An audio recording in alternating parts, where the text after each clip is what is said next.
Hello ladies and gents, Romie Reviews here. Please like, comment, subscribe. This is my review for, what is it called? Greenleaf, episode 3. And when I tell you, I believe this is season 3. When I tell you, so I'm not going to go and talk about every minute detail. I'm just going to talk about the stuff that stood out to me.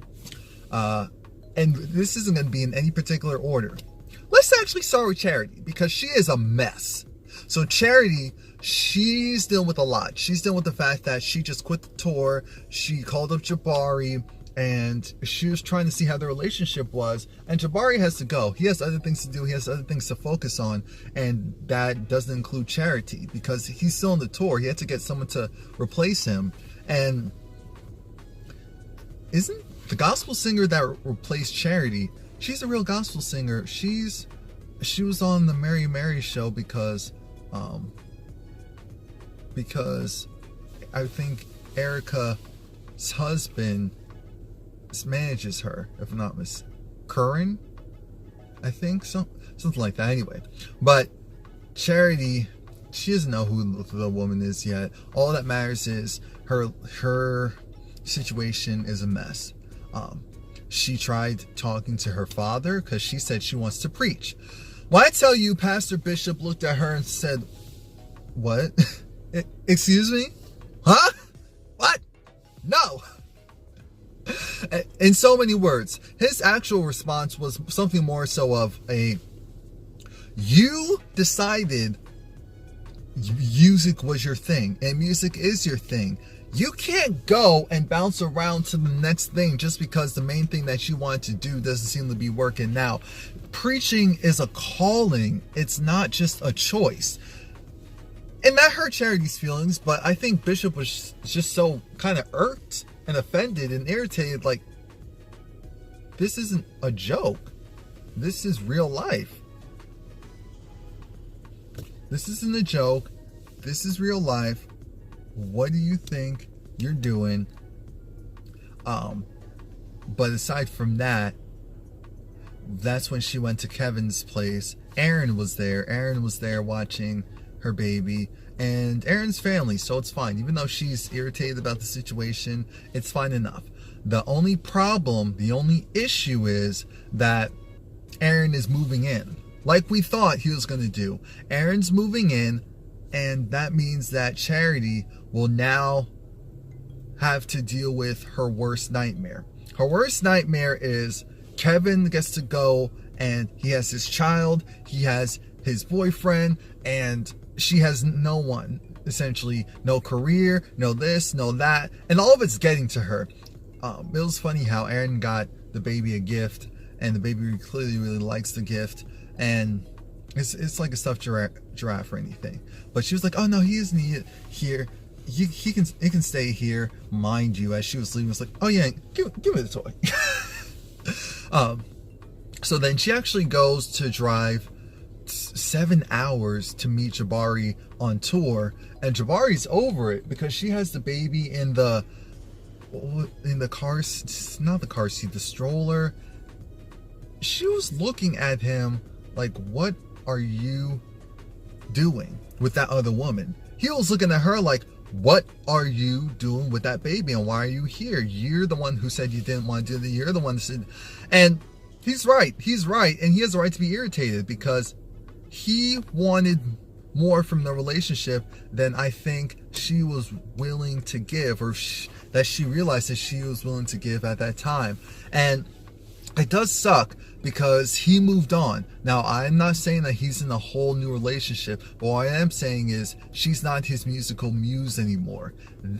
So he fell out of love with her for that, which means he doesn't need her for anything else. So now she has to go and drive back home with egg on her face, except for when Kevin calls to ask, "Wait a minute, so wait, where are you? Where's the baby?" And she said, "Oh, I'm on tour." I'm thinking, what? You're on tour? Are you now taking a turn to run away from home? The only difference is you have the child with... Oh, Lord Jesus. Someone get Charity. Poor Jacob. Jacob's at church, and Tasha goes and lets him know that there are some open envelopes. I'm thinking, because it's a mega church, and I go to a large church too. And at the larger churches, they definitely do it where it's either online, or even if you have money or a check, you put in an envelope with your name, all of that, for record keeping and tax purposes and all of that. Now, the problem is that those envelopes are open. So now, Tasha went and put this, she has this list together. The list contains all the names of the ushers. Of course, Zoe's name is on it. Zoe's name's on it. It's a mess, because he talks to Carissa, and Carissa was just like, oh, please, no, don't worry about it. It's like, you know, it's crazy, I'm gonna handle it, but something seems off. I think it might have been her. Now, don't you dare go and say that our daughter did something like that. I'm thinking, Carissa, Carissa, why are you so blindingly trusting? Now, you're a little too soft. I thought you were going to be the hard one, but you're only hard on your husband, not on your kids. That's what I didn't realize. So then he goes and sets up the meeting with all the ushers, and all of them are really happy-go-lucky. There's only one person that looks guilty when Jacob says, you know what, I have my eyes and ears, and I'm, you know, paying attention and watching each and every last one of you. Everyone smiles and claps except for Zoe. No, I'm sorry, Zora. Zora is the only one that has that oh-ish look on her face. And that was all Jacob needed. So then Jacob went home. He went home and tore up the place, knocked on her door. Open the door now. I told you not to lock this door. I said, that's right. Then she opened the door. He goes through. He starts tearing up that room. I said, you bet. I was so proud. I'm thinking, this is a real parent. This is a real parent. Goes to that room, knocks everything off, takes the stuff out of the drawers, goes into the closet, takes everything off of the top shelf, and he kept going. But he searched for real. He was searching on a mission to find something. I said, that's how you do it, because if he wasn't doing that, he wouldn't have found the money, because she hid it well. She hid it a box within a box within a box. She was really trying to hide that mess. As soon as he found, he's like, I knew it. I knew he couldn't trust you. I said, that's right. That's right. She was probably going to take that money and run away from home. You can't tell me. You can't tell me any different. You can't. Hold on. Yeah, little Miss Zora, I'm sure she was going to take that money, leave home, and go be with her boyfriend, but that didn't happen. Bishop actually showed up to Jacob's church, and he had to go and let Jacob know what he did. He also had to tell Grace beforehand what he did. This whole episode, Lady Mae was missing, because at the breakfast table, Lady Mae was talking to little Sophia, who I said, little Sophia looks like a teenager now. Like, she looks like she's being grown. I said, oh, look at that. Okay. Now, they're going to have a cute little dinner date, so keep that in mind. Grace is trying to talk to her mom, just say, hey, Mom, what's going on? And because you can see that Lady Mae is disturbed. She's disturbed by what she's reading. She opened up this envelope, and it's a divorce. Divorce is essentially a decree of divorce. And Bishop sent it to her. And so she's besides herself. Grace is asking Mom what happened, and Lady Mae's going off on Grace like, dang you, Grace, you're always butting in when you're always butting in and doing too much. Why don't you go and leave? I'm thinking, all she did was ask you a question. That's all she did. Come on now. She asked you one question. And so when Grace was at church, remember the woman's daughter who I think was like molested by Mac? I think that's who she was. The woman. She gave Grace a check for $50,000 for domestic violence. Or was it the domestic? I don't remember the situation, but I know that she was a big player in all of this.